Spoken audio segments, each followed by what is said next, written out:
All right, we're live. We're a little early today. Trying to catch up. Been sick for a week and a half, and trying to catch up on stuff that I can catch up on. Got another test today. Haven't got any results back yet, but I would assume, hopefully I'm well. I'm feeling much better. But today and then yesterday, we were meaning I was getting caught up on some reloading. So got some get some brass prepped, 6 Creedmoor. Bumping back to shoulders right now, 2 thou, and I'm gonna be getting these ready for this season. So see what happens. I got a few bullets coming. Hopefully I got enough for this year. We'll see. Hopefully Eduardo out there. Wow, look at all you guys showing up. What up, Brody? We got Skull out there. Joaquin, Mr. Jack Nava. Huge shout out to Mr. Joaquin Jack Nava. And of course, you know why. He had sent me over a little gift package. And it was Allegiant, I think that's what they're called, gummy bears. These things are really good. So they've been helping me live through the COVID. Let's see, we got Tim Rink, Steve Clark, Chad's out there, Abigail, Seabeck, Mr. Yancey Teal, Bravado Racing, Razor JB's in the house. Where's my silent capture buffer springs? And let's see here. David's out there, MXJ 23, Drew Bradley. And did I miss anybody? I think I got everybody. Bravado Racing, I said. Hopefully you guys are doing well. This strand of whatever the hell I had. I know there's like 485 different ones, but I got one of them. Hopefully it's almost done. I feel much better. I did kick my ass. Just to give you guys an update. It was definitely worse this time than it was the first time. The first time I didn't even know I had anything. What's up, Daniel? And this time I knew I had something when I got back from SHOT Show. Got the SHOT Show crud, as they call it. So today I just cleaned up 300 cases yesterday and got them all annealed. If you guys don't anneal, something to look into. Used the EPA integrations annealer, worked amazing. And now I'm basically resizing, full length size, bumping back to shoulders, 2 thou. And I'll put my little magic spin on it here when I get these all done. But I wanted to just say thank you guys. It's been a fun adventure. It's been, I think it's been 8-9 years doing this crap now. And like I've said a million times, I met a lot of great people, a lot of people face to face, which is really cool. It's always cool seeing the names of people and then putting the face together with it as well. Let's catch up on some stuff here. Let's see. Okay, no vaccine been yet. Vitamin C, 100 milligrams. Yeah, the only thing I took, so this was kind of a test for me. I wanted to really know physically how my body would do since I got this damn COVID thing. So I haven't been doing anything as far as taking a bunch of stuff. I took some emergencies. Probably out of the 9 days that I've been feeling crappy, probably, I don't know, 6-7 of the days. And I don't know if it's doing anything, but I really wanted to go through the whole process and see how bad it was. And I was kind of testing my lungs out. I wanted to see how my respiratory system would do. And luckily, at least as of like day 9, knowing I've had something, gotten really lucky. I know, and you know who he is. I don't want to say who he is, kind of a HIPAA thing, but a certain individual that you watch on YouTube that had it earlier, he said he had it, but I don't want to name shout anything, but he got it in his chest a lot worse than I have or had. I haven't really noticed anything, so really grateful for that. But I wanted to go through the whole thing without taking anything or going to the doctor and, you know, having them prescribe me stuff. I'd rather not take anything. I don't like taking stuff just to take it. I had friends stop by. They gave me some white pills that supposedly do something, and I didn't take any of those. I just kind of wanted to see how bad I would get and kind of test it again, just to see how my immune system is. I've been always very, very lucky, at least as of now. I don't know if it's from working in the fire service and just having a pretty darn good immune system per se, but I don't know. I'm grateful that everything's good. There was a couple days where I felt like I got ran over by a truck. Body was sore. Just been a lazy ass sitting around the house. You know, I don't want to drive around and get anybody sick or whatever the case is. But so I've been staying at home doing due diligence. I have gone to get some fast food every once in a while through the drive-through, but other than that, you know, I've been really limiting myself to doing anything because I don't want to get anybody else sick. So far it's been good. Hasn't been bad.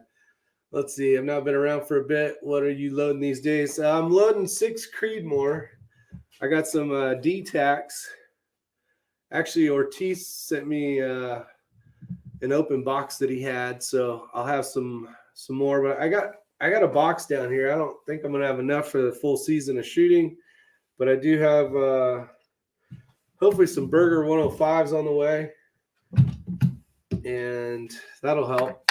So I'm out of ammo right now. After that last range day, I was kind of just shooting the last of what I had. I think I got like 8 rounds left. So time to catch up. I like doing everything in a big kind of a batch because sometimes the phone will ring and it'll be like, hey, you want to go to the range? And if I already have ammo loaded up, it's easier to answer that question.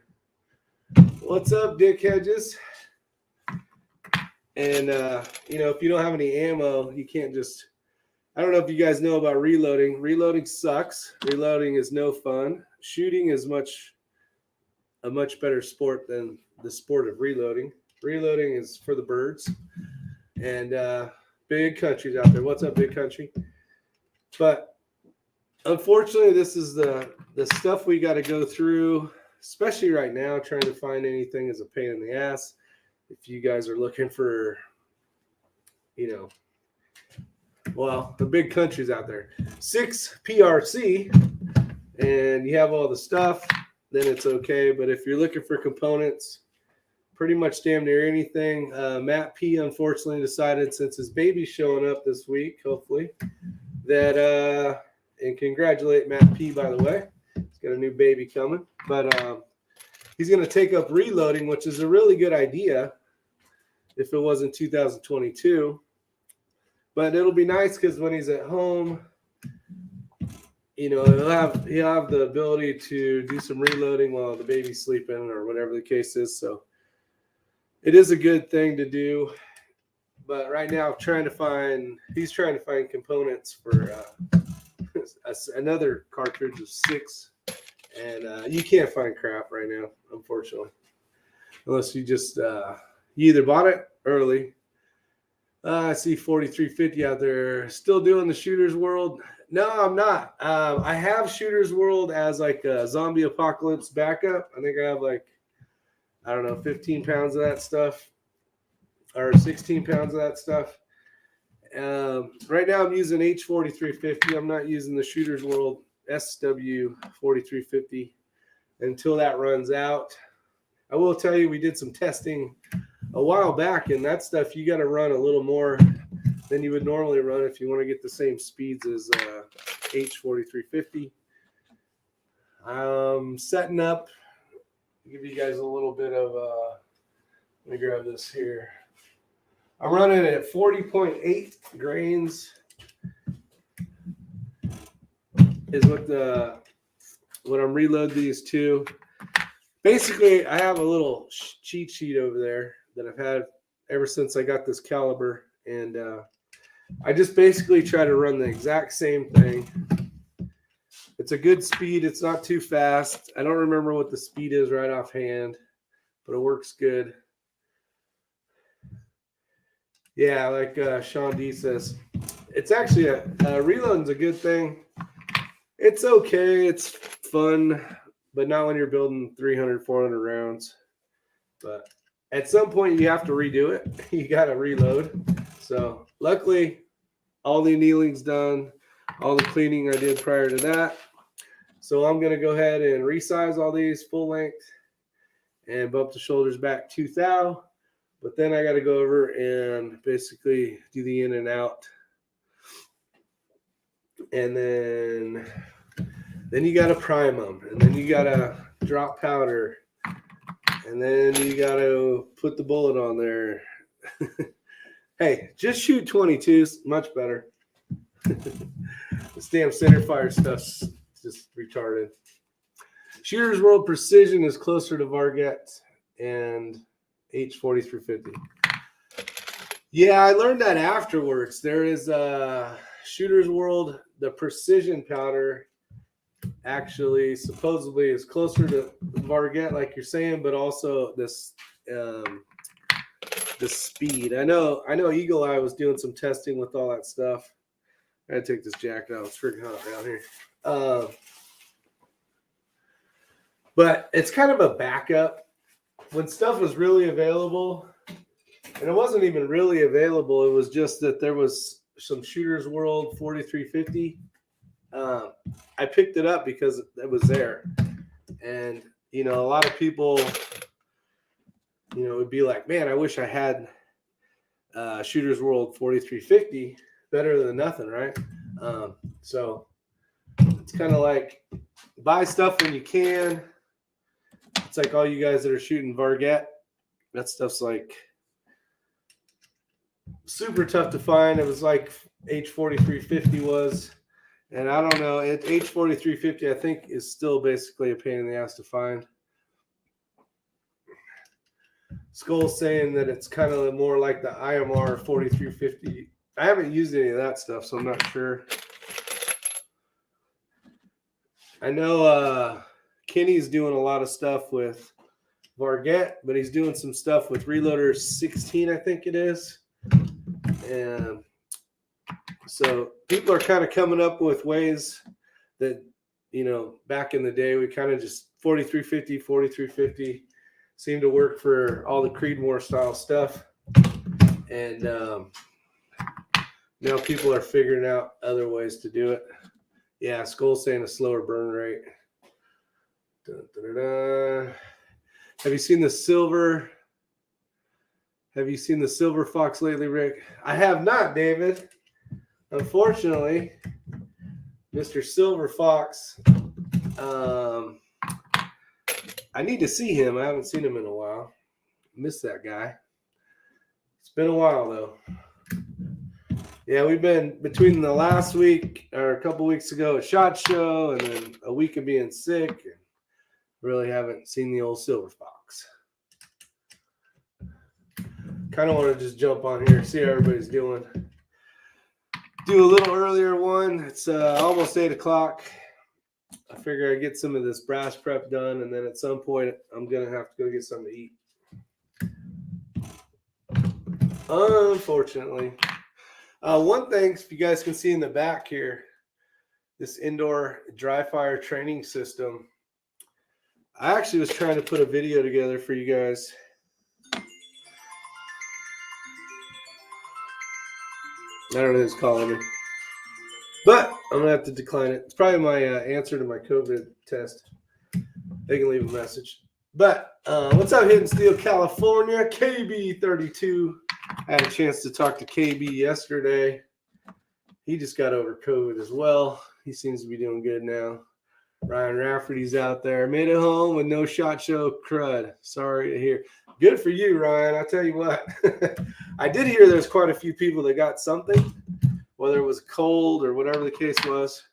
But let me kind of go over this real quick. So I borrowed this from Yang, one of the shooters at work, a couple of weeks ago, right before we had left for, I almost called it COVID, right before we left for SHOT Show.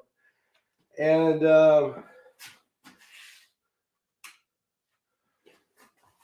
this is an amazing training system. Here's actually a cap that goes over the front of your scope.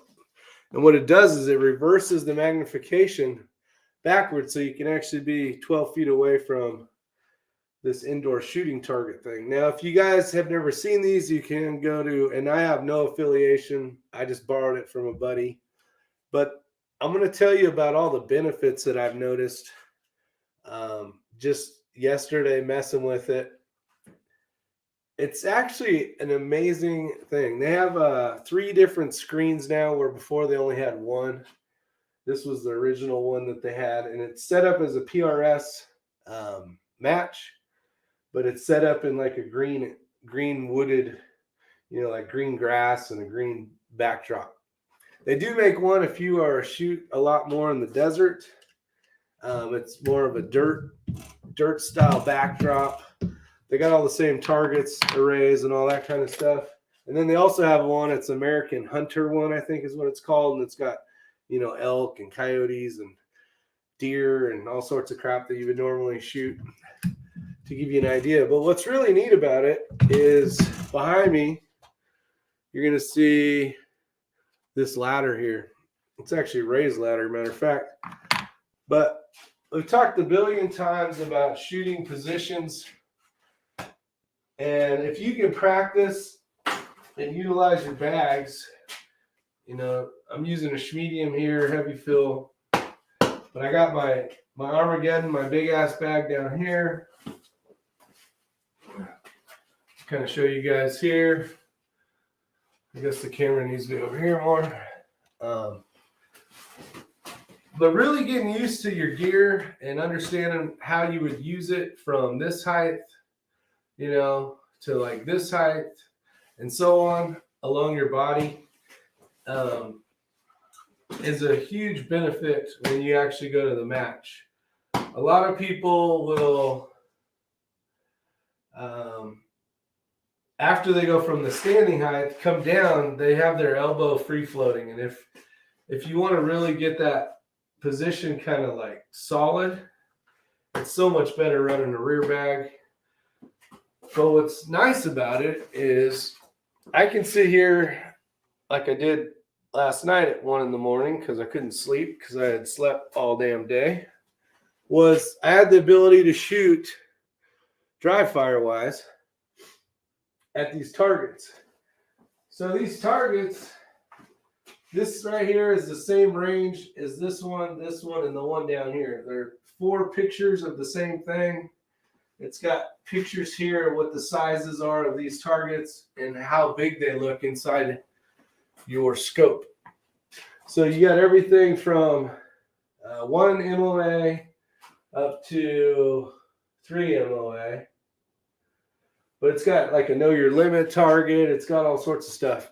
The only thing you need is basically the gear you have, whatever you're going to shoot. And then you need this system and then a lens for your reticle. So I have one on my rifle right now.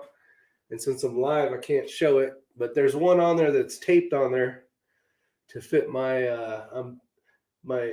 I can borrow this one, I guess. But I just switched over to the new Gen 3. So I took this one off, put the new Gen 3 on. But what's nice about it is I can practice holdovers. I can practice dialing. I can practice all sorts of stuff that normally I wouldn't be able to do at 1 o'clock in the morning. So it really works well with the Remex. You don't want to dry fire. So I actually pulled the firing pin out of it earlier yesterday. And now I can just sit here in all those positions along the ladder, really try to get what I'm feeling is a good clean break. Trying to remember that I need to practice shooting center fire because I'm not pulling into my shoulder like I can. So if you can practice, but do it in a way that you're actually doing it correctly and not cheating the system. Like I consider it cheating the system when I'm shooting my 22 rimfire stuff because I'm not doing as well. What that's doing is screwing up my center fire shooting. So getting something like this is definitely beneficial. So I practiced with this one. I'm going to order one of these. There is 2 different screens you can buy. You can buy just the screen. And it's kind of cool because it's super simple to set up. It basically goes into the case. This comes off like this. That stows away, and then you're done. So it's, you probably can't see that, but it's just this little thing right here. So it looks like you guys can see that. And then the legs turn in. But we tried this out a year ago when Jeff originally got this. We tried it out at night in front of the house over at Ray's. But indoors with better lighting is definitely a bonus. So when you are magnified way up, when you got the power way up on your scope, you gotta have a lot of light on the screen because you're losing. You're only getting a certain majority of it anyways in order for it to redo its thing. So right at 12 feet, 12 to 15 feet, depending on your reticle, it's really cool because when you're dialing and you're tweaking with the parallax, it's just like you're shooting at the range. So if you had the rifle set up and it's pointed at this picture, everything you see looks just like you were at the range. Wherever that location is, it is like you were there. So the things you can do with it is you can practice. You can set up your own little match. Everything, every target's marked. It'll be like 1A through D, all the way to 5D as well. So you got a huge selection of targets, but you got the ability to. You can say, okay, for today, I am going to pretend that I got a wind that's coming right to left all day, and I'll just say it's 5 to 7 miles per hour. And then you can say, you know what, I'm gonna hold 4/10 or whatever, and everything you shoot for that little stage, you can just basically, you're utilizing all of your reticle. You're being able to do holdovers, but you're also being able to hold wind, so you can make things tougher, easier, and it's actually a really cool training tool. So my plan is to get 2 screens, because once you buy one kit, you can get like the kit with the lens, and then after that you can just get this screen. So it's kind of cool. But let me jump out here and say hi. Got some Gator 157s out there. Used to use a computer pool game to figure out angles, bass fishing, to run a boat. Very cool. Conservative sniper hunters out there, what's going on? Now I get demonetized, which means my channel was broke and I wasn't about to go to the cesspool. Yeah, poor KB's been getting hit hard. I think he just got re-monetized again, or maybe he's saying that he got demonetized again. Kevin Murphy's out there. What's going on, Kevin? Mr. Crazy Scotsman's out there. What is up, amigo? How did you like that new JP? That new JP, I don't know if you guys have seen all the controversy on it. And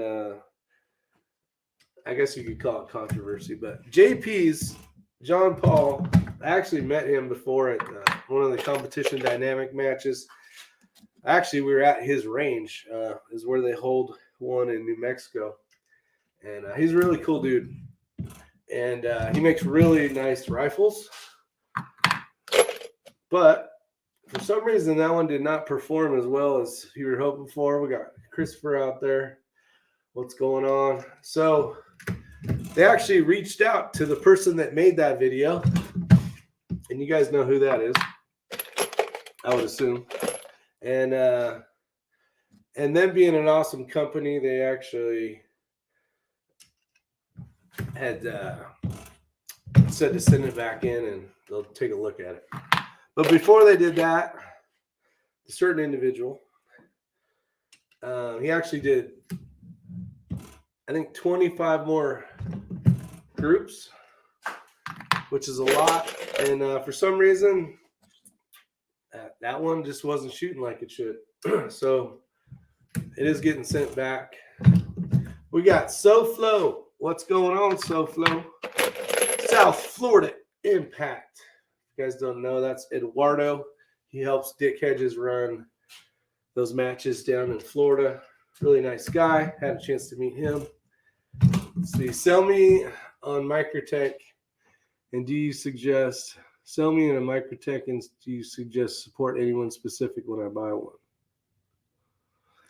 Kevin Murphy, as long as you're buying an actual Microtech, not some knockoff Chinese thing, I don't think it matters. Just make sure go to a real dealer. You know, there's quite a few of them. Make sure they're a dealer. You can go to the Microtech's website and they'll tell you who all the dealers are. It'll say like find dealer, and I know like Smoky Mountain Knife Works, PVK out in Vegas.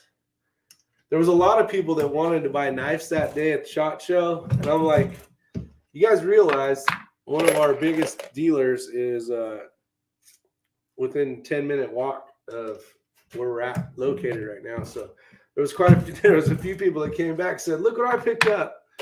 And they ended up picking up some really nice stuff. I'm like, shit, I didn't get a chance to go over there. I kind of wish I did. They actually carry a lot of Microtechs. When's the next match, Rick? My next match, CJ, is on the 5th. It's a rimfire match, which is cool, except I need to zero that rifle with the new scope on it, or I'm not going to be shooting very well. So I need to do that. I need to level that scope. It's just sitting on there right now. And then once that's done, then hopefully just confirm everything and be good to go. And like we like to say on the channel, if you guys haven't shot a match yet, there was a guy that contacted me today. His name is Jamie. I think this will be his first match. Some of the things he's got going against him right off the bat, I think he's going to fix that tomorrow, is he has a 100-yard zero.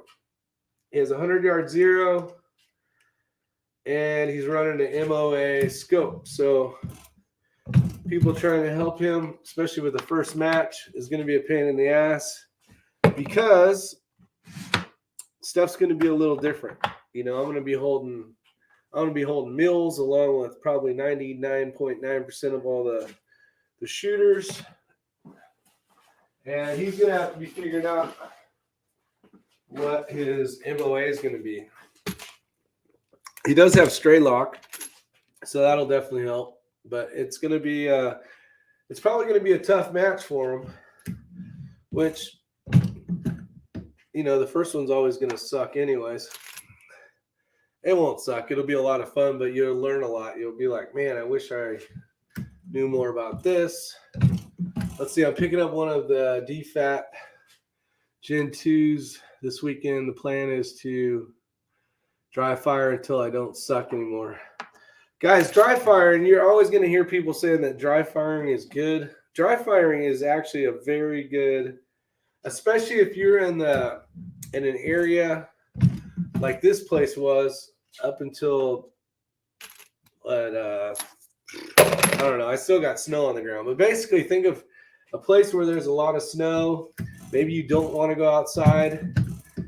Maybe you don't want to spend the money on wasting some ammo, per se, if you want to call it wasting ammo. Dry firing is definitely good if you do it right. If you're cheating yourself, you're like, oh yeah, I broke that shot and it was nice. and your rifle's jumping all over the place, and that's with not even actually firing around. You got to tell yourself that, man, I need to get more stable. One of the cool things and the benefits to like a board like that is it is straight up like shooting at a range. You're seeing your reticle just basically trying to get, you stay within that 1 MOA and squeeze that target or squeeze that trigger off. And it's tougher than you think if you're doing it right. There's some larger targets like this coyote here. This is basically a 6.5 MOA target, but now you got like 1 MOA targets. And I don't know if you guys can see that from there. I would assume not. But you know what? Let's do this. Let's see if I can bring this in for a second. I want you guys to understand how this really works. So when you're actually looking through the reticle and you're looking at these tiny little targets right here, it is like shooting it depends on the size of the target, but you can see you got 1 MOA, 1.5 MOA, you got some 2 MOA stuff here. But when you're looking through the reticle, it is just like you are there. Now this target and this target here is identical. It just depends on what height the barricade you're looking at. So if you're shooting prone, there's one at the bottom, so you don't have to like jack your bipod way up. But it's actually a really cool training tool that when I had first looked at it, I'm like, that's kind of okay. When you actually put some time behind your glass, and you're running the cap like you're supposed to, you're like, you know what? This is actually pretty damn good. There's a lot of benefits to that thing that you can run time stages. So if you got to watch, you can make your own stages. You can obviously you're not going to know if you really hit the target, but you got to tell yourself, I pulled that one off the left or whatever the case is. I think some of the huge benefits, though, is like I said earlier, is being able to utilize your reticle, practicing holding off for wind, whatever the case is. And that's where the benefits really come in. Walmart today was nutso. Let's see. Shot my first PRS match last weekend, smaller local match. It was a blast. I shit the bed and a few stages not correcting after missing. There you go. That right there was worth the investment, right? You learned a lot on that one. Let's see here. Mr. Elster, we were talking about I used your annealer today, and annealed, I think it was 300 or 350 rounds of 6 Creedmoor. We're running Starline brass. And then actually I got a tray from your EP tray over there with some bullets in it. So welcome to the show, guys. If you want a super easy annealer for a good price, I don't remember what they are offhand, but Todd and his partner actually make EP integrations. They make basically trays for when you're reloading, and then they also make annealers. So pretty awesome. So who's getting some bad weather right now? I see CJ Johnson saying people go nuts when you get bad weather. So that was one of the things. I haven't put the video together yet. The hardest part for me is to try to get the damn phone to line up so that you can actually see what it looks like through the reticle. And you actually can use, if you have 2 of them, you can use your binos, which is really cool. So you can only use, unless you have 2 of them, but you can only use, you put this on your binos. Got this Let's see if I can get it to. This is the part I can never film right. And let me make sure I get the cap off. You can kind of see some green stuff. Come on, Rick. Yeah, there's no point even doing this shit. All right, last chance. Last chance. Come on. Anyways, when you look through it with binos, it's exactly like if you're doing a field course. You can see just like you would. You got a wider field of view than you will with the scope. And you can see the targets. You can read the letter and number designator for each target. So it works really well, actually. We got Doug out there. Welcome, Doug. Oh, Pittsburgh. Okay. Yeah, see if you guys live in Pittsburgh. Could be practicing right now. I'm going to have to move soon. I'm running out of places to put all my guns. That's a good problem to have, Abigail. Now, let's be truthful here. So, you guys know I got a wall of guns over there. Got quite a few laying around. How many of them do you really shoot all the time?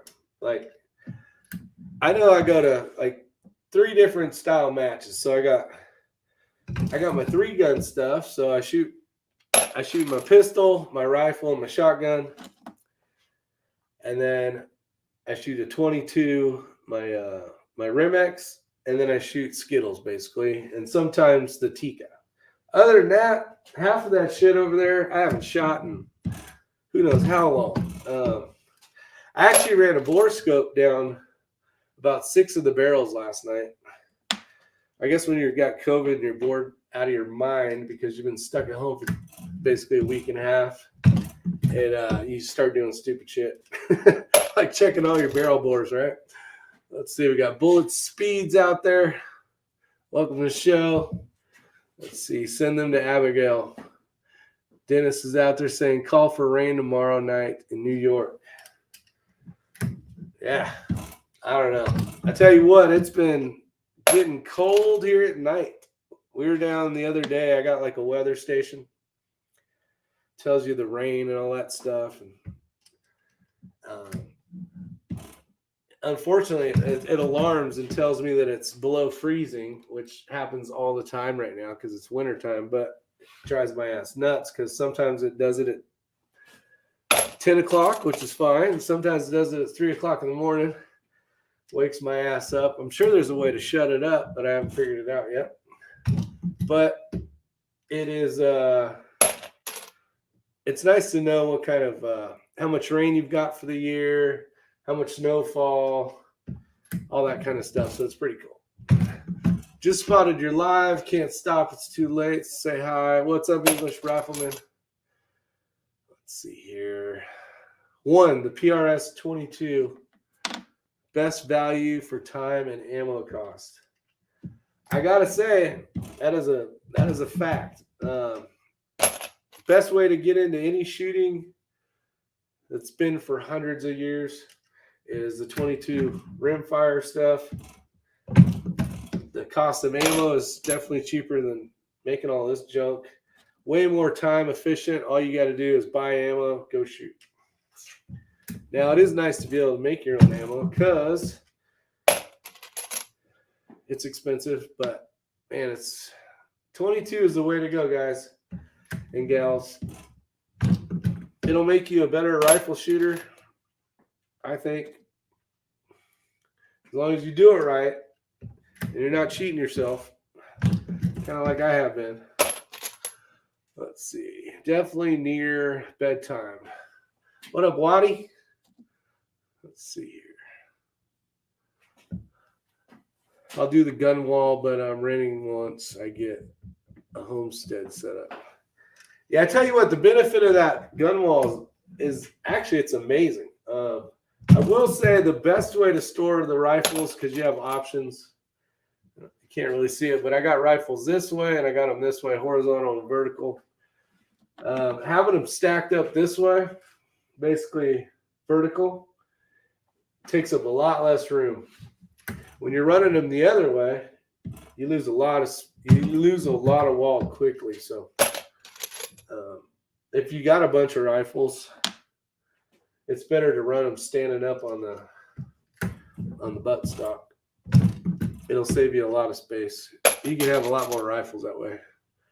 Rick, I'm sending you my 260 components to load, only 500 rounds at a time. You can send them, but ain't going to be much happening with them. They're just going to sit here along with your 308 brass. Upgrade that to a progressive press, speed that sizing, and prep quick. I actually got over here, guys, I got a 750 and a 650, and I have been thinking about actually switching over and making one of them set up for precision rifle ammo. I know Eagle Eye does it. He's been doing it for a long time now, and he runs a Varget, so it actually meters well in the powder drop, where like the H4350, not so much, but he does save a lot of time. And I could take these dies off, put them over there, but I still got to measure all the powder. So these are precision rifle ammo, and I would really like to get it where I can do it on a progressive. Something to think about too, guys, and this is an argument for me, or I guess against what I'm trying to say, is people think that in order to make the best ammo, and I still agree with this, some type of single stage press, very important to have a very good scale. So you're getting, down to basically 0.00 something 0 of powder. So you can really get to that perfect grain, right, of what you actually want. But on the other side, and I've seen videos of this, is if you take, say I make this ammo right here, and I make SDs and extreme spread. Say the SDs are like single digits. Say it's a 9 or better. That's really good ammo. That's better than stuff you'll ever make or you'll ever buy. We're talking good, like Hornady, ELD match style 6 Creedmoor. And extreme spreads of, let's just say super low, say like 10 or something, right? Now, if you get on your Kestrel and you say, okay, what if I can make ammo that has standard deviation of, let's say, 50? So that's a lot. That's a lot different. That's 5 times more than if I hand loaded, right? If you were to take your Kestrel and just tweak with, let's say you want to shoot 700 yards. You want to shoot 700 yards and you're shooting at 2870. And then you add 50 to that. Look at what your data is on the difference. It's like a 10th. So a 10th, is a 10th really going to matter? Is it more going to be on the shooter than it is on the ammo? And this is with 50. This is with 50.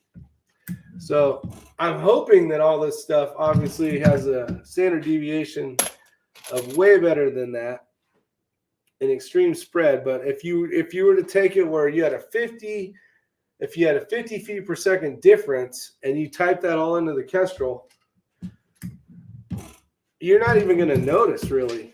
So trying to really make this ammo for PRS style shooting where you're shooting, one MOA target, it's going to be a pain in the ass. But is 1/10 really worth all the time, energy, and effort it takes to do all this crap when I could have just ran it through a progressive, got a shitty SD of say 50, and at the end of the day, I could have loaded up 400 rounds of ammo to say 50 rounds of ammo. What are your guys' thoughts on that? I know SoFlo, he's a big reloader. I don't know if he does it. SoFlo, you do it like this, one step at a time. I do like this because it's set up. Once these are set up for me, as long as I'm not changing a projectile, I'm not changing anything, I can just sit here and hammer down and get these done. Of course, when I'm starting, I'm making sure like I'm really actually bumping the shoulders back 2,000, all that kind of stuff. But just to confirm that it hasn't been, no one ever comes down here messing with my stuff, but like I didn't mess with something. And just to confirm that everything's good. So, and it is. It works out good. But man, it would be so nice to just blast your ammo like nobody's business. Have this whole thing done in like an hour. Reloading sucks. Reloading sucks compared to shooting. I've been using the turret for 223, but would like to run it on a Dillon soon. Yeah, see, I have done 223 Crazy Scotsman, but I've never done anything like this. This is basically the family. It's a 308, basically family. So I need to get a new shell plate, which I don't have, and I might try that out later, and just see. It'll be a fun test to see. But I actually need to. I got to buy the different tray so it'll feed down. The cases will, and then I need to buy the shell plate, and then. But I've been hearing a lot of people doing it, and people that like to shoot more than they like to reload. It's which should be all of us. It's the way to go. So I don't know. One step at a time for me. I really enjoy reloading though. Yeah, Christopher, I did too. I used to enjoy reloading, but it's you know what? If I wasn't doing this, I still gotta level my scope to my rifle, so I'd probably be doing that, but. Other than that, I mean, it takes up time, which is kind of it used to be a relaxing thing. Hey, eventually possibly 6.5 as well. Right now, the problem is Dylan being backordered on a lot of things. That sucks. Yeah, but I have a cut center. I have cut certain steps that have no marginal gain, like no mandrel. Just use a tap of the top, quality die with the proper neck tension and body sizing. Yeah, in here, this is what I'm doing is I'm running the match. These are the RCBS bullet seeders. So this one's 6.5, this one's 6 Creed. And then I'm also running, these are the RCBS, but you have to run the call it. Is it call it the right word? Yeah, call it. It's basically, now this is something you have to use the same brass. So like the Starline brass, here we go right here. It's a bushing die. That's what it is. Here's one sitting here like this. So once you figure out your brass thickness and all that kind of stuff, so like Lapua is fatter than Starline brass. Starline brass is fatter than Hornady. So depending on the size brass will depend on the bushing you need.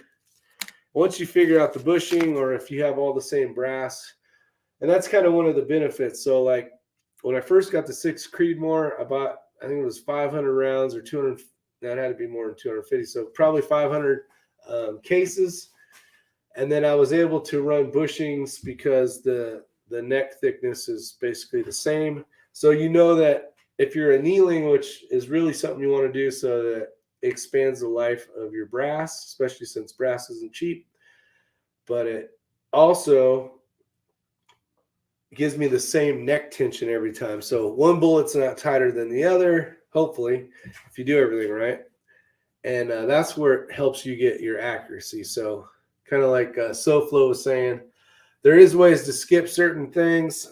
A lot of people don't, I don't either, but basically clean the primer pocket. I run these through, I use a Frankfurt Arsenal tumbler, a wet tumbler, and I still use pins. Pins clean the pockets a little bit better, so which is good. There is not a huge difference. I actually got away from using Lemmy Shine. The key to running Lemmy Shine is to not use very much because it will oxidize, or somehow it screws up your brass, makes it like this orange, and it looks like shit. And I don't like it, so I actually run just Dawn now, and it works well. I use more Dawn than you normally would see on a video, but that helps break up all the carbon and dirt and crap that are in these, and then your water is filthy when you're done. But you have the availability of pouring it down the sink, and also, you know, just rinse it quite a few times. Some people don't like to do that. They like to dry tumble it. Dry tumbling is definitely an option. I think that I prefer wet over dry because you're not getting all that airborne particles. But you do have to wait for your brass to dry.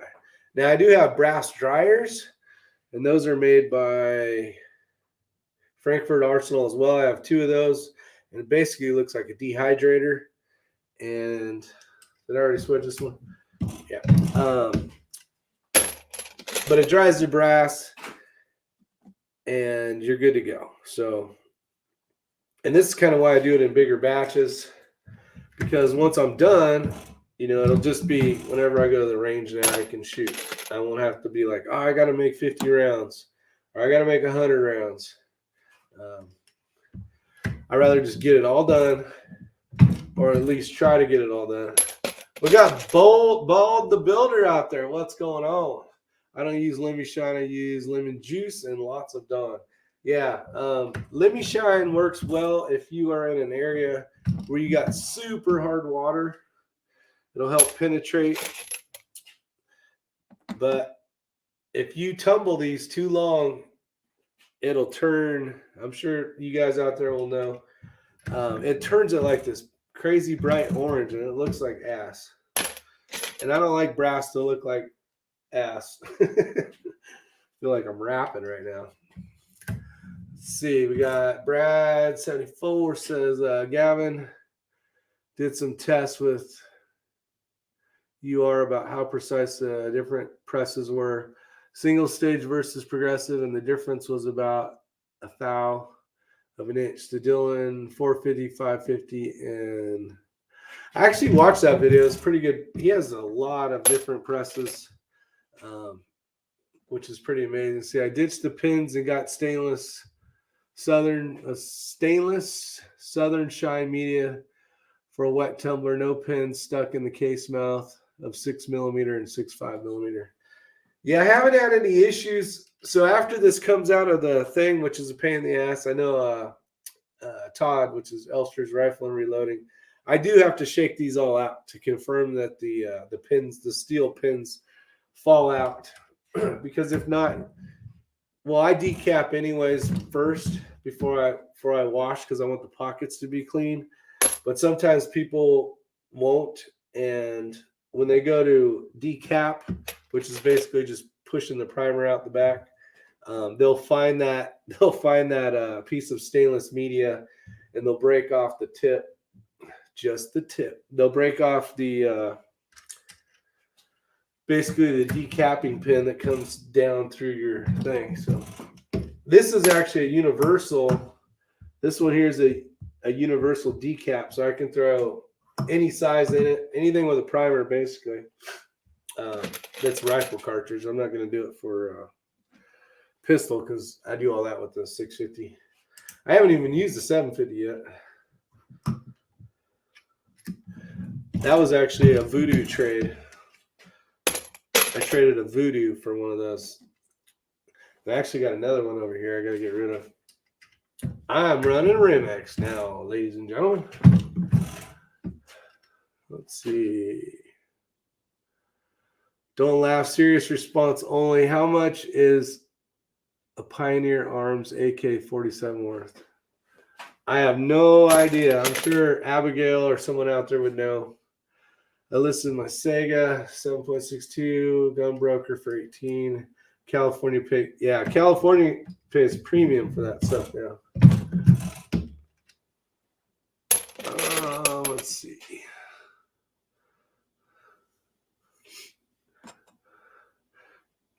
Got a trimmer or Henderson or Magic time savers for brass cartridges that lengthen when sizing like Creeds, Dashers, and GTs. I will say one of the things I do not do that I should do is I should check overall case length to see if I need to trim. But every time I reload, and this is only like probably the second time these have been fired, there probably isn't much growth within two, but I always have to Schaefer, de-Schaefer and deburr the in and out for the bullet to go in smoothly so you're not screwing up the jacket and trying to do your best. But doing that helps to make sure that the length is correct as well. It could be where it's wrong. It could be a hair long, but chamfer, thank you, Foco. But that's another process that you got to do. And another reason why reloading sucks ass. So I got to do the in and out. They do make one that does both, which maybe be the one SoFlo is talking about. I don't know, which would be a huge because it's only one step compared to two. So you basically got to push this in and then go to the next one. And it's a pain in the ass, especially because like after this gets done, then I have to go do that. And now there's this Imperial Wax on there. Let's see. This is the stuff I use right here. And Ray was the one that showed me this stuff. And it actually works really well. I don't use like first shot. I just use this stuff. It seems to work well. If I'm going to run something through the Dillons, I'll spray them down. But if I'm doing precision rifle reloading, I'm using the Imperial Wax. Just seems to work good. Full length resizing stretches the brass more than neck only. It does. Problem is if you're shooting, if you're only doing the necks, which when I first started reloading this stuff, I was doing that. Problem is, as the bullet, expands, and you're not full length resizing, if you start shooting in weather or environments where it's wet, or environments that are super dirty, that kind of stuff, your tolerances aren't going to be, you might have issues trying to load your round into the chamber. So for competitive shooting where you're under the clock, you will see most people will full length size. Now remember, we're not bringing it all the way back to SAMI specs per se, depending on your chamber of your rifle. We're just basically bumping the shoulders back 2 thou, but full length sizing. So you still have 2 thou of particles of dust and crap that can get in there, and the chamber will still close. Like all these rounds that I shot prior to this, because this was all ammo I had to make at one point. I've always had really, really good luck with it fitting in. Haven't had any issues. There was one day I had an issue, and what had happened was a primer. It was either a bad primer or basically, I think it's called the anvil on the primer. You guys can help me out. That little piece was on the back of my bolt, and I would try to chamber around, and it was way too tight. I'm like, this ain't right. Pulled it out, tried a couple more. I'm like, what the hell? I'm like, did I not size these right? Ended up putting in a piece of brand new factory Hornady ammo, and it did the same thing. So then I looked a little bit more, and on the back of the bolt, I had basically a particle of a primer. you know, a piece of the primer, and that's all it needed to tell me that something was wrong with my rifle. So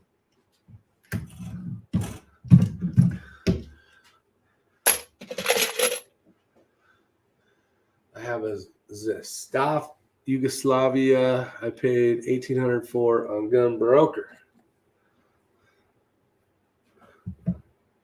Oh, it does all three: trim, chamfer, and deburr. That's pretty awesome. Text me that, SoFlo. I'd like to see that. Hopefully you talk to Dick Hedges, because I want to figure out a way to get you send you over some money for some stuff. Let's see. Is using the plastic ammo. I did hear that, Joe M. I watched Impact. Shit, I can't even think of his channel. The guy, really cool dude, Peter from South Africa. What the hell is this damn channel called? I've done lost it. And he was talking about someone using plastic ammo. That Jake Vilbert. Actually shooting 6.5 though.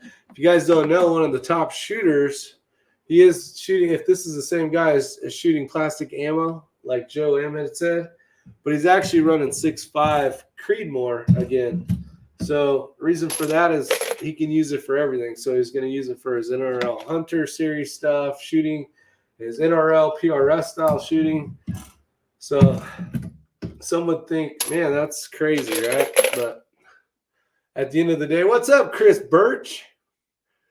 I'm feeling a little better, buddy. Still got something, but I'm definitely on the hill to recovery. Chris Birch is one of my fire buddies out in Cali. He actually took my spot.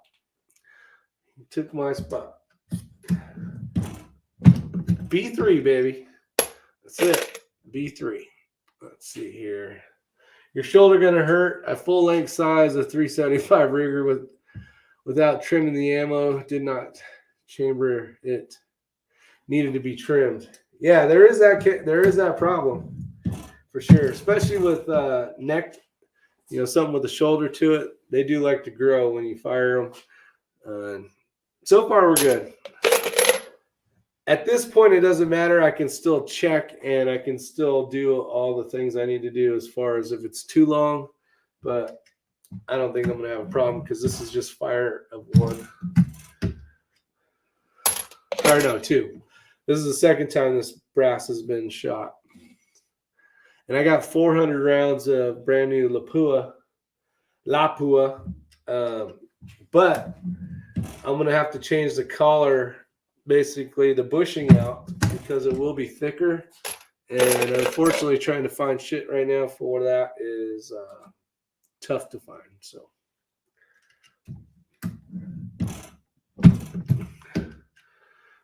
Shaggy Rifleman.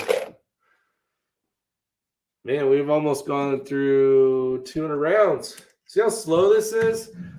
This is why we should just sell all our centerfire shit and buy 22s. Just saying.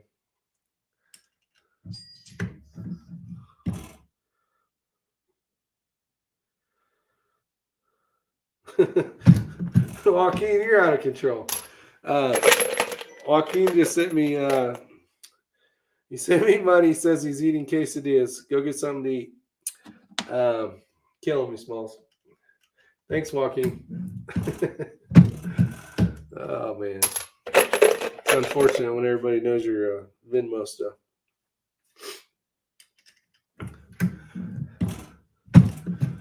You're the only one on here with a blue wrench, so go to work and fix it. That's right, DW. You tell them. You tell them. All right. Who knows what ammo sponsor? I need to get sponsored by an ammo company because this shit's out of control. I'm tired of doing this. Unfortunately, Mr. Ace in the holes in the house. I got about 20 pounds of weight and lead sled reloaded out of my cart. Clean up. Guy solid range said, what's that for? Todd Elster. I'll get you FW Arms self-centered decabber.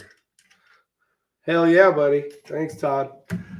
Yeah, there's got to be a better way to do this because I'm running the platinum. Hold on.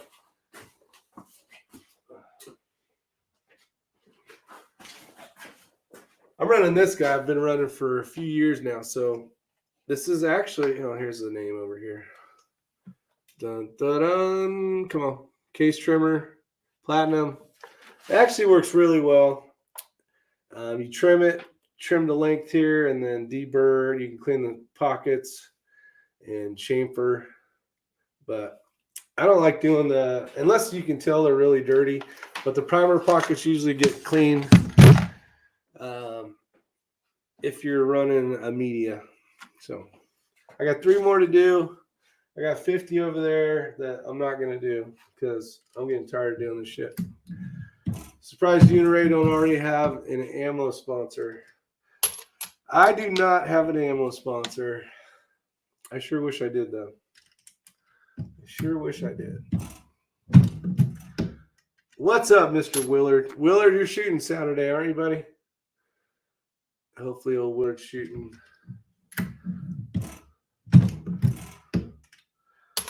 So, some good news, if you guys don't know, is I think I've shouted about once before, but Big Country's son. So Big Country's out there still. So you need a progressive with case feeder, makes everything. I actually got some Big Country. I got 2 of them, but I don't do any of my rifle stuff with them yet. But his son Gavin is an amazing shooter, and if you guys are interested, or you have you got daughters, sons, nieces, nephews that are thinking about getting into shooting, definitely start them off with some 22 NRL PRS style shooting. It's amazing to watch these young kids get better. Just last 2 weekends ago, Gavin not only won for top youth, but he actually beat everybody. So a lot of that is the help of in support of his dad, helping him out, giving him decent gear to shoot with, going to different matches, having the experience with his father is just amazing and always fun to watch. But he's taking classes with Chris Simmons, and the class that I took with Chris Simmons, there's a lot to learn. So depending on if you're brand new to the sport to if you've been shooting a little while, you can always come out of that class learning something or maybe learning a different way to do it that works a little bit better, is a little more stable. But it has been a pleasure to watch the progression of this youth shooter, Gavin. And I think that's the most cool thing that I've seen. So like Willard has been putting in the time and energy and effort into it, and you can see his scores getting better and better. He's gone to the class, he's practicing on the days off in between, and you can tell that he's putting in that effort to get better. A lot of times people just want to get better without putting any time and effort into it.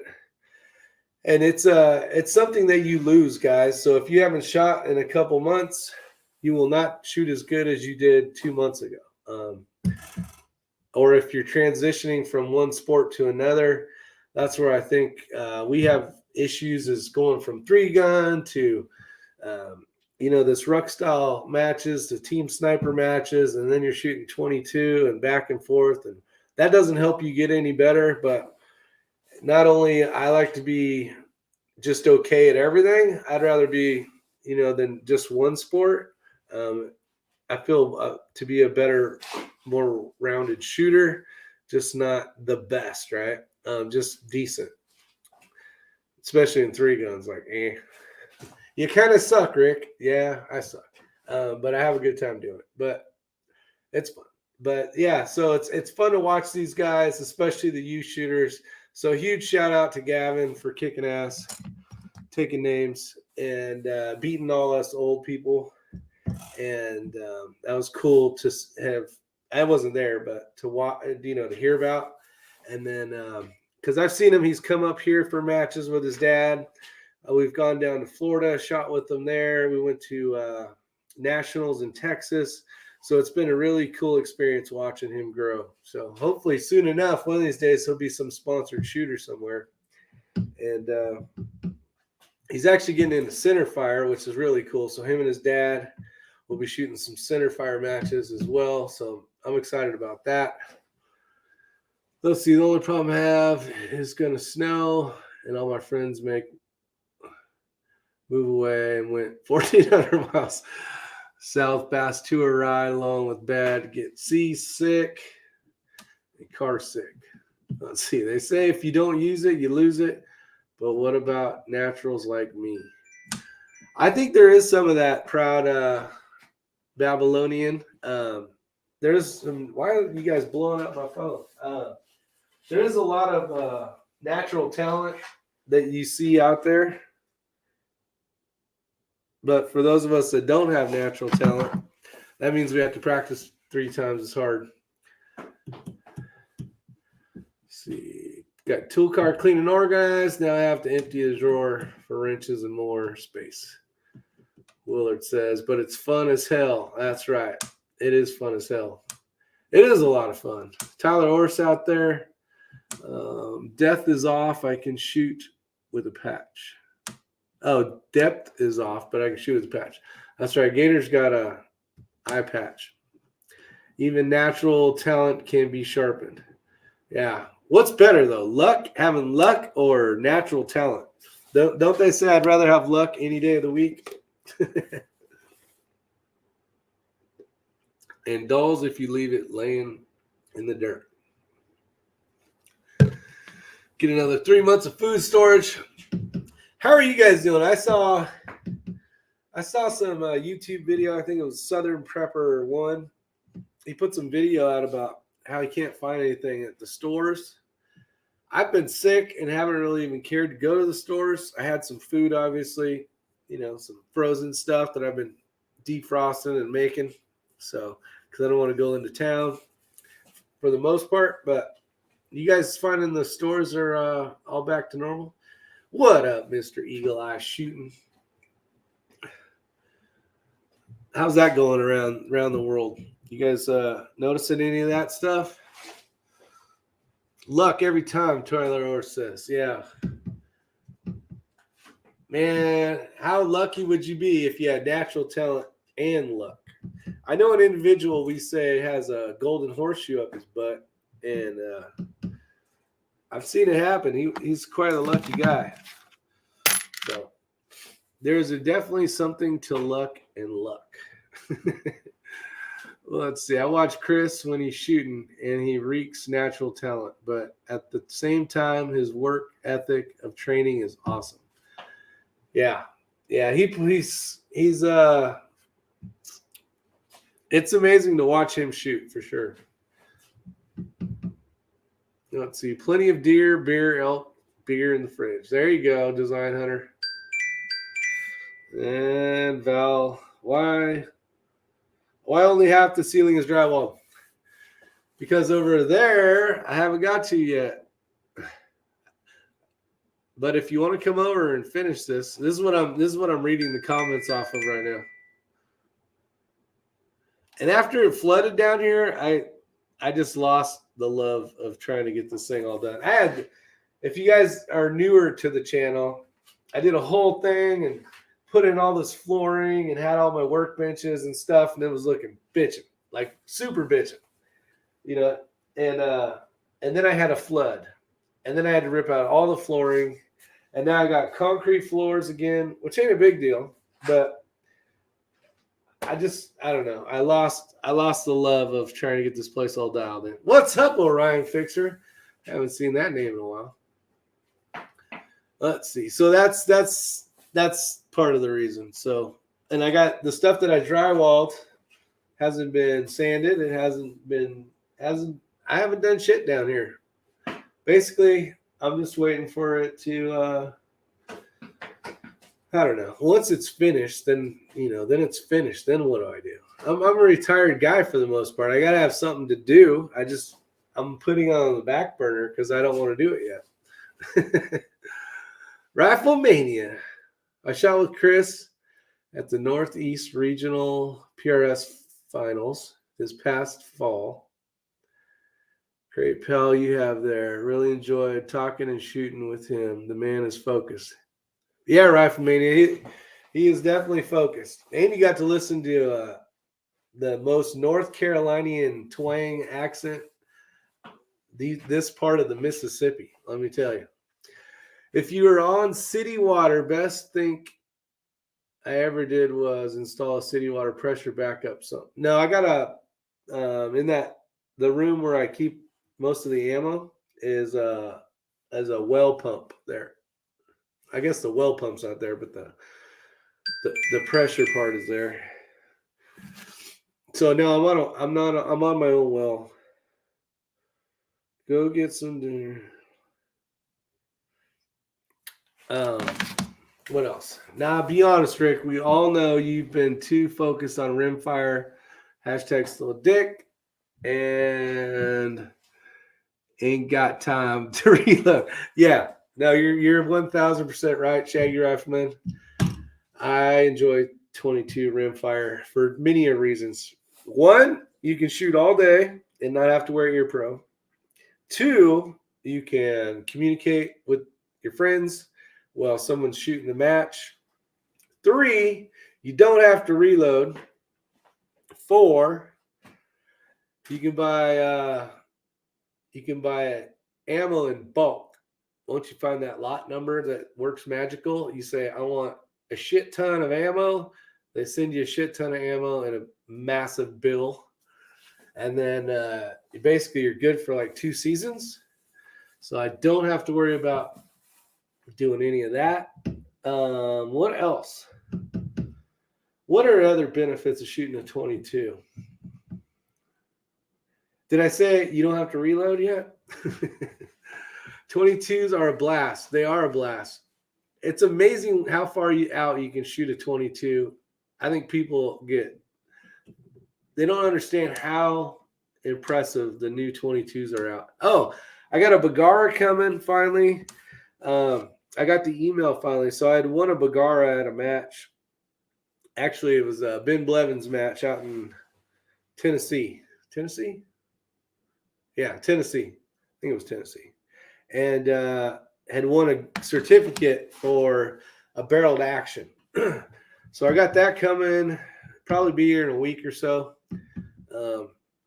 They sent me the tracking invoice number, and it's basically being packaged up right now. So I should have a steel Bagara showing up, so I'll get a chance to shoot one of those. And then probably, I don't know, do something with it. We'll see what happens. Let's see. I wrote a rhyme about a 22. Hell yeah. Proud Babylonian. Want to hear it. Let's see. I'm right there with you, Kenny. LOL. Hunting sucks. Let's see here. Where's Kenny at? I'd rather reload than deal with that lot hunting. Oh, BS.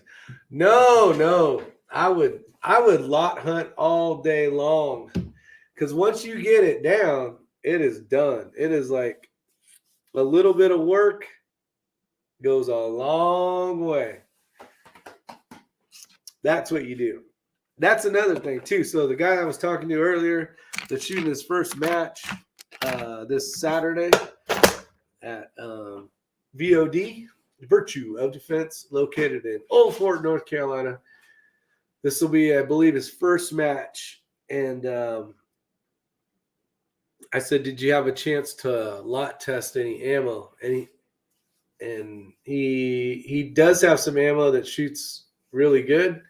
So we'll see how good his really good is. So a lot of times people will go to a match and they'll have like 4 boxes. You need 100 rounds. So it's usually 2 boxes.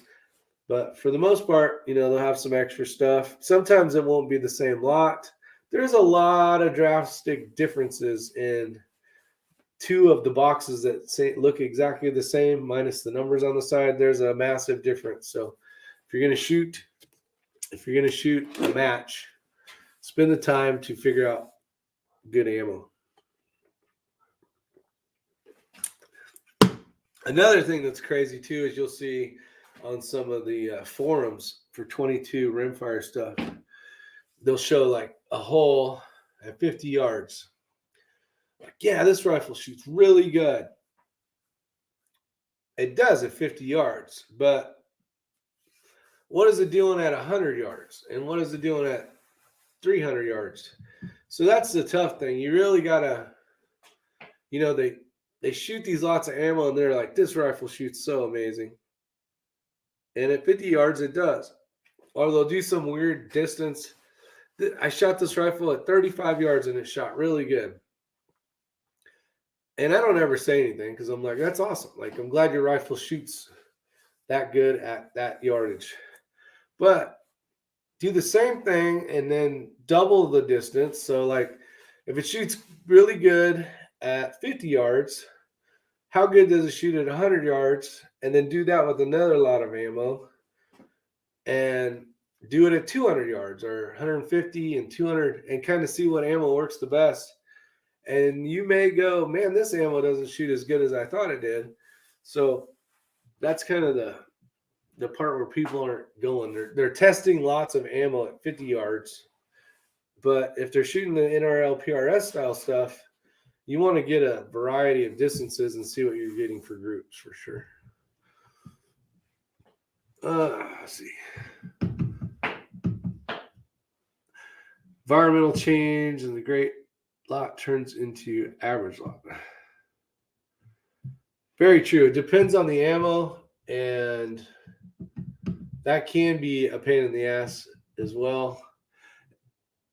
There's one match we shot. It was in Kentucky.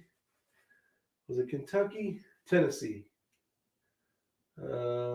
Yeah, it was Tennessee. It was called the Way of Precision Rimfire. It was in February 13th, 2021. Once upon a time. And I mean, it was super cold out. Like, the grass was frozen. So when you walked, it was crunching and everything. A lot of fog. There was a lot of environmental factors where it was, I don't know, it had to be below freezing or right there because everything was frozen. But like a lot of people, I know Willard does, but a lot of people don't go out and lot test. I don't. I haven't. What it does at 30-degree temperatures. There's a huge difference between what your ammo does at below freezing and, say, a nice 87-degree day. So you may have ammo that shoots really good in 87-degree weather, and then you come up to Tennessee in the ice or the snow or North Carolina, and you may be like, man, this stuff sucks. So that's something to think about too. Yeah, see, Willard's saying he tested his stuff at 50, 100, and 200. There is a huge difference. I got the boards around here somewhere. You guys have probably seen it when I did the lot testing. There's stuff that'll shoot better. I had stuff shoot better at 50 that I didn't buy in a lot test compared to stuff that did better overall throughout the distances than something. Say I got a hole this big at 50, right? But at 100, it's like this. But there was another lot where maybe I printed a group like that big, like a dime size or bigger, a nickel. Let's call it a nickel. But the group was way better at 100. So, 100, 150. So sometimes you got to go, okay, well, I need to buy this lot because overall my job is to shoot between 50 and say 400 and something. I need to find something that'll work decently in all of that. So, say, how do you fix that less you reload 22? How do you fix that less you reload 22 LR? There's no loading. I'm not loading any 22 LR. Does anyone reload 22 LR? There's people that reload 22 LR. And they're running like really heavy bullets and doing all sorts of cool stuff. And they're testing out all these cool twist rates now. And at the end of the day, if you see me doing this on my channel, and you have a chance to see me in person, slap the living shit out of me, because I'm not doing it. I am not reloading 22. And that is a fact. If you see me ever reloading 22, like, oh yeah, I want the best this for 22, you are absolutely allowed to come smack the shit out of me. Yes, bench rest 22 LR. It's like mini F class. Yes, there's people doing that stuff, and I am not doing it. I know Josh tried it, didn't have good luck with it. Ben Blevins was doing some testing, and I'm just not doing it. It is not worth it to me.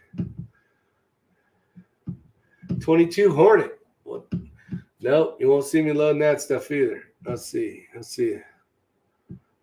That sounds like something my dad would say. You can see you walking around with welts on your face, Rick.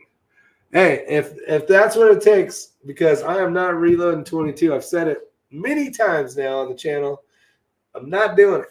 I will not be reloading 22. I do not care if I can print a group this big at 1,000 yards with 22.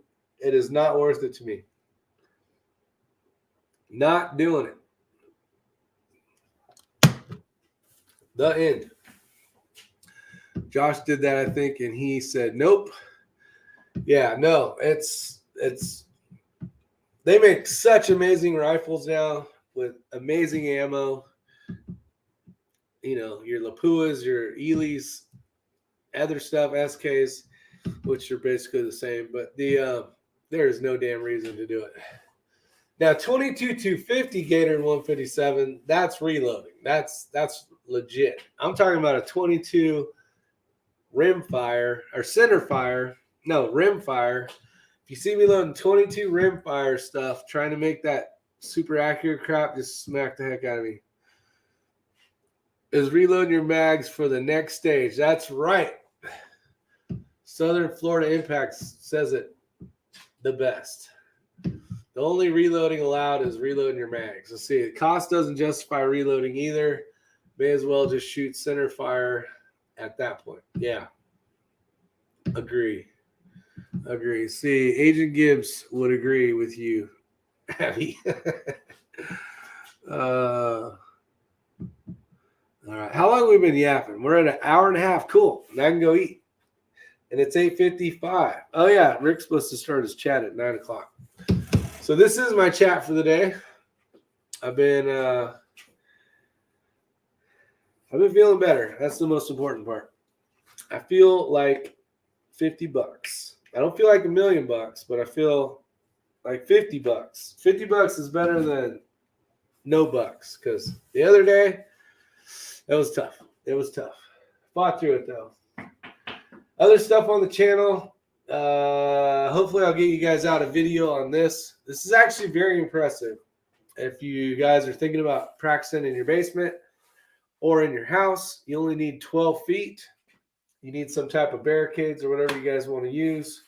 And this is an exceptional tool for practicing dry fire.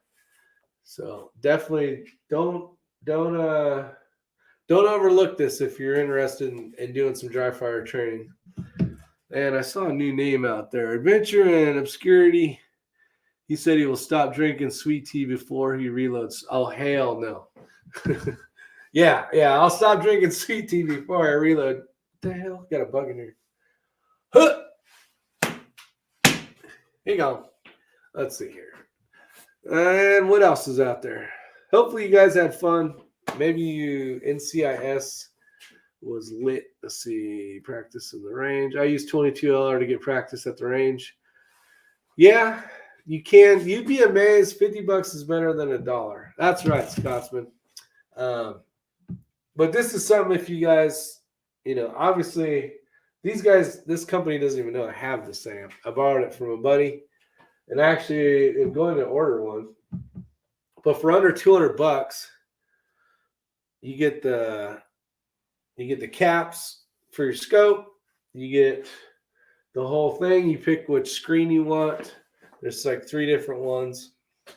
But if you're into PRS or NRL 22 or centerfire, this is actually a good training tool. So If you're shooting a Rimex, though, make sure you pull that firing pin out.